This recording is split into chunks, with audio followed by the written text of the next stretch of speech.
नमस्कार साथियों, आज हमारे इस YouTube चैनल जीत एजुकेशन के माध्यम से व्याकरण के महत्वपूर्ण अध्याय पाठ पद के भेद का दूसरा अर्थात सर्वनाम के बारे में हम इस वीडियो में चर्चा करेंगे। पहला और दूसरा वीडियो हमने संज्ञा के भेद, प्रकार, उदाहरण, इस पर हमने चर्चा किया है। अब हम सर्वनाम के बारे में पढ़ेंगे। आप सबको मालूम है, पिछले वीडियो में हमने विस्तार से चर्चा किया है। पद के 5 भेद में पहला संज्ञा, दूसरा सर्वनाम, तीसरा विशेषण, चौथा क्रिया और पांचवा अव्यय। तो ये पद का दूसरा भेद है सर्वनाम। संज्ञा में हमने देखा किसी व्यक्ति, वस्तु, स्थान या भाव के नाम को संज्ञा कहते हैं। यहां सरल शब्दों में कहें तो जो संज्ञा के बदले में संज्ञा के स्थान पर जो प्रयुक्त होता है उसको सर्वनाम कहते हैं। बहुत ही सरल है। संज्ञा में याद कीजिए, व्यक्ति, वस्तु, स्थान या भाव के नाम को संज्ञा कहते हैं। तो साथियों, यहाँ पर देखिए, सर्वनाम में सरल शब्दों में एक लाइन में कहा जाए तो संज्ञा के बदले में या संज्ञा के स्थान पर प्रयुक्त होने वाले शब्द को सर्वनाम कहते हैं। बस सरल शब्द में। परिभाषा के तौर पर मैंने यहाँ पर लिखा है, देखिए। सर्वनाम का अर्थ है सबका नाम। संज्ञा के स्थान पर प्रयुक्त होने वाले या संज्ञा के बदले में प्रयुक्त होने वाले शब्द को सर्वनाम कहते हैं। सर्वनाम के भेद या प्रकार। सर्वनाम के 6 भेद हैं। हमने पिछले में देखा संज्ञा के 3 भेद बताया, व्यक्तिवाचक, जातिवाचक और भाववाचक। जातिवाचक में 2 बताया, द्रव्यवाचक और दूसरा समूहवाचक। वो दोनों को मिलाकर के 5 होते हैं। सर्वनाम में 6 भेद है साथी। यहाँ पर देखिए, मैंने वहां पर पूरा प्रकार लाइन से नहीं बताया, उसके उदाहरण सहित हमने लास्ट तक 6 भेद का वर्णन किया। यहाँ पर मैं एक जगह बता देता हूँ। पहला पुरुषवाचक सर्वनाम, दूसरा निश्चयवाचक सर्वनाम, तीसरा अनिश्चयवाचक सर्वनाम, चौथा प्रश्नवाचक सर्वनाम, पांचवा संबंधवाचक सर्वनाम और छठवां है निजवाचक सर्वनाम। आप इसको आसानी से याद कर सकते। पुरुषवाचक, निजवाचक, निश्चयवाचक, ये 3 को अलग कर लीजिए। पुरुषवाचक, निश्चयवाचक, अनिश्चयवाचक, ये 3 एक कर लीजिए।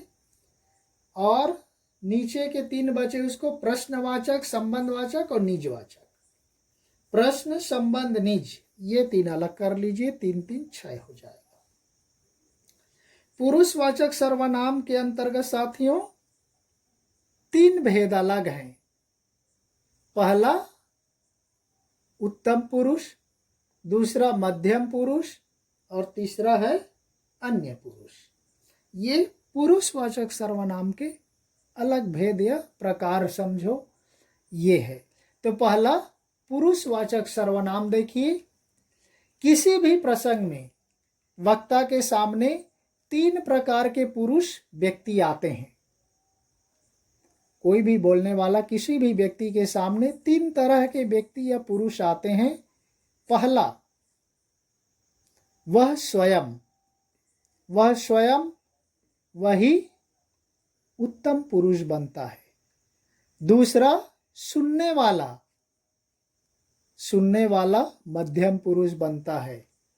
और तीसरा, कोई अन्य व्यक्ति जो दोनों मिलकर के जिसके बारे में चर्चा करते हैं या जिसके बारे में बातचीत हो रही हो, उस तीसरे व्यक्ति को कहा जाता है अन्य पुरुष।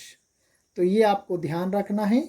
उत्तम पुरुष मतलब स्वयं, मध्यम पुरुष मतलब उस वक्ता की बात को सुनने वाला, और अन्य पुरुष बोले तो वक्ता और श्रोता दोनों मिलकर के किसी अन्य तीसरे व्यक्ति के बारे में जो चर्चा करते, बातचीत करते, उसको कहा जाता है अन्य पुरुष।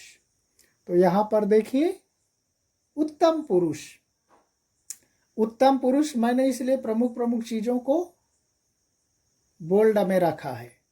उत्तम पुरुष में देखिए बोलने वाला, लिखने वाला, वक्ता या लेखक, अपने से संबंध रखने वाले जिन सर्वनामों का प्रयोग करता है। अपने से संबंध, सेल्फ, स्वयं से संबंध रखने वाले जिन सर्वनाम, सर्वनाम मतलब संज्ञा के बदले में जो प्रयुक्त होता है, उनका प्रयोग करता है, वे उत्तम पुरुष सर्वनाम कहलाते हैं।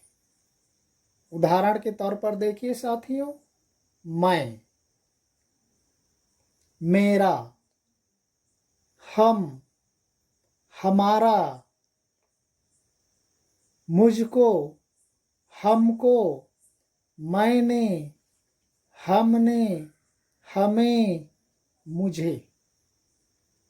ये सारे शब्द इसीलिए मैंने बोल्ड कर दिया कि आपको पता चले उत्तम पुरुष के अंतर्गत कौन कौन से शब्द प्रयोग होते हैं जो पुरुषवाचक सर्वनाम के अंतर्गत आता है।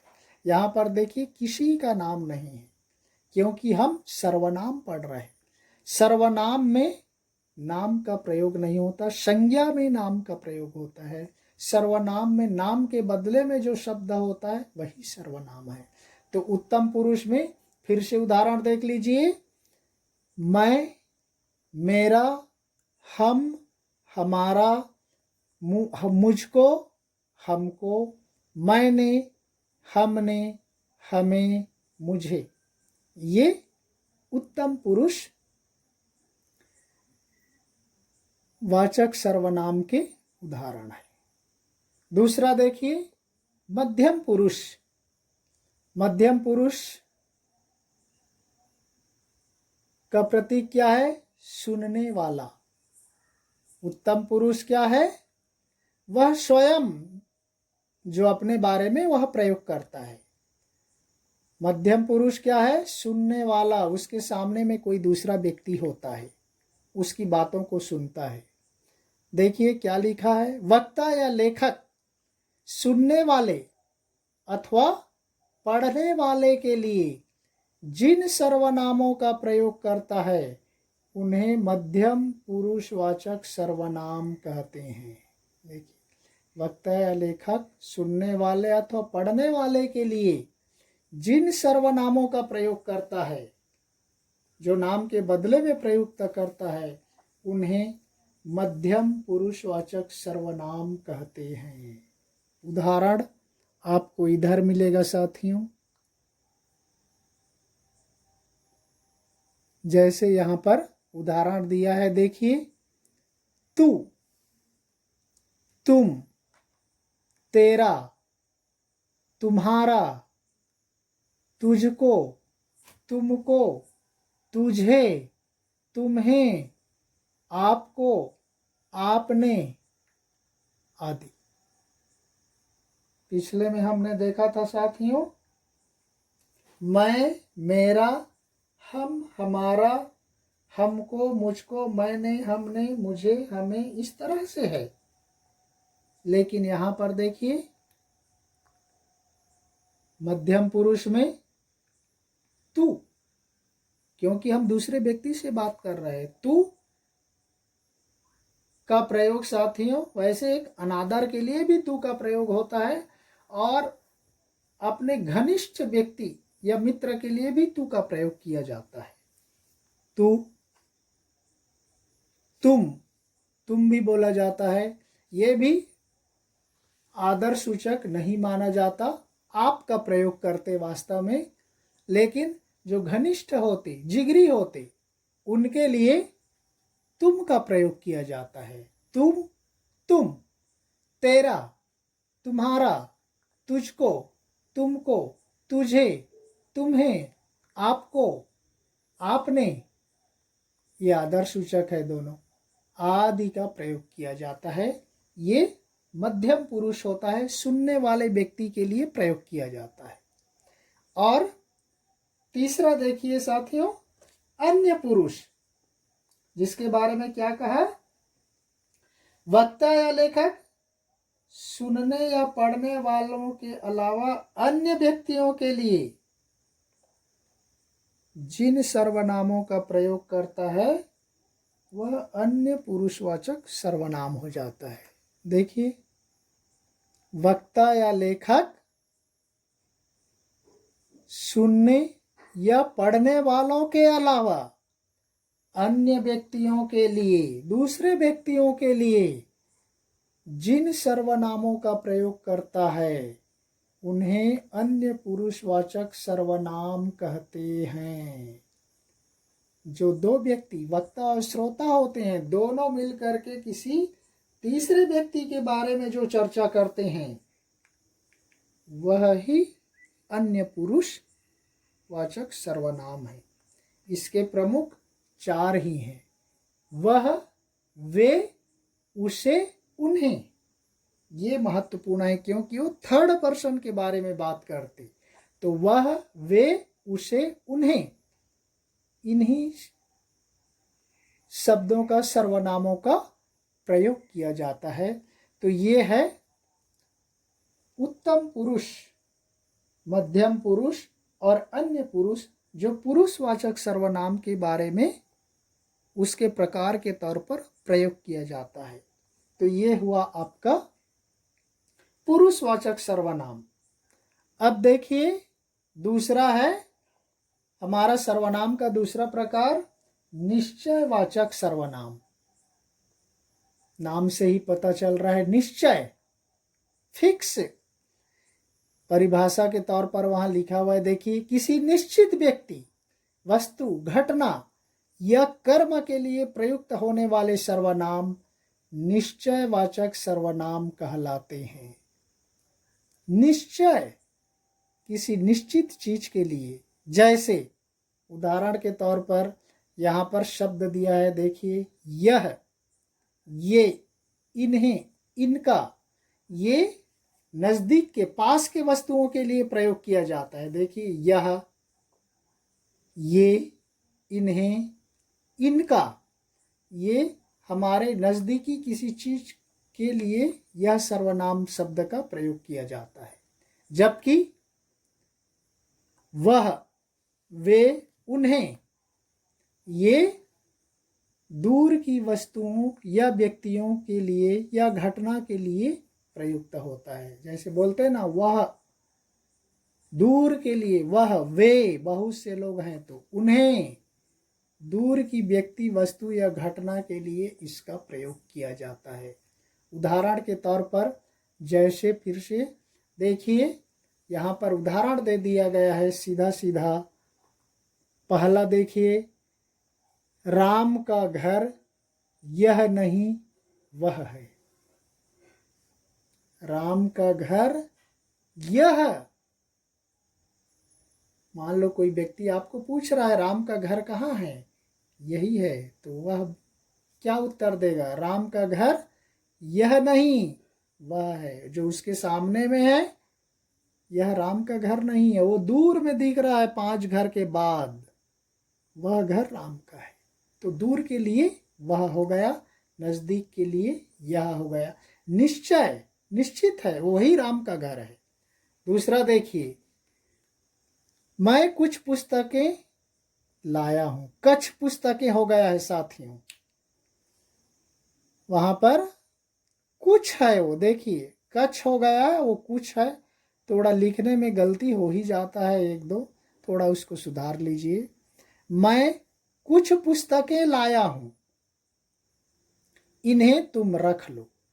देखिए, यहां पर कुछ पुस्तकें लाया हूं, इन्हें तुम रख लो। इन्हें वह दे रहा है, उन पुस्तकों को बता रहा है, इन्हें तुम रख लो। नजदीक हम किसी व्यक्ति को दे रहे, बोलते कि ये पुस्तकें लाया हूं, इन्हें तुम रख लो। इन्हें इसलिए मैंने बोल्ड कर दिया। तीसरा देखिए साथियों, सामने जो बड़ा सा मकान दिखाई दे रहा है वह मेरा है। वह बोल रहा है सामने जो बड़ा सा मकान दिखाई दे रहा है वह मेरा है। देखो, दूर की वस्तु के लिए सामने थोड़ा दूर बता रहा है, वो दूर में जो दिखाई दे रहा है वही मकान मेरा है, यहाँ पर मेरा मकान नहीं है, उसका कहने का मतलब है। इसलिए यहाँ पर तीनों उदाहरण देखिए। राम का घर यह नहीं वह है, यह वह। मैं कुछ पुस्तकें लाया हूं, इन्हें तुम रख लो, इन्हें। तीसरा है सामने जो बड़ा सा मकान दिखाई दे रहा है वह मेरा है, तो वह मेरा है, वह आ गया। तो इसलिए यह निश्चयवाचक सर्वनाम का उदाहरण है साथियों। नेक्स्ट, बाकी और बचे 4 प्रकार, अनिश्चयवाचक, प्रश्नवाचक, संबंधवाचक और निजवाचक सर्वनाम को किसी और वीडियो में चर्चा करेंगे। तब तक के लिए धन्यवाद। जय हिंद।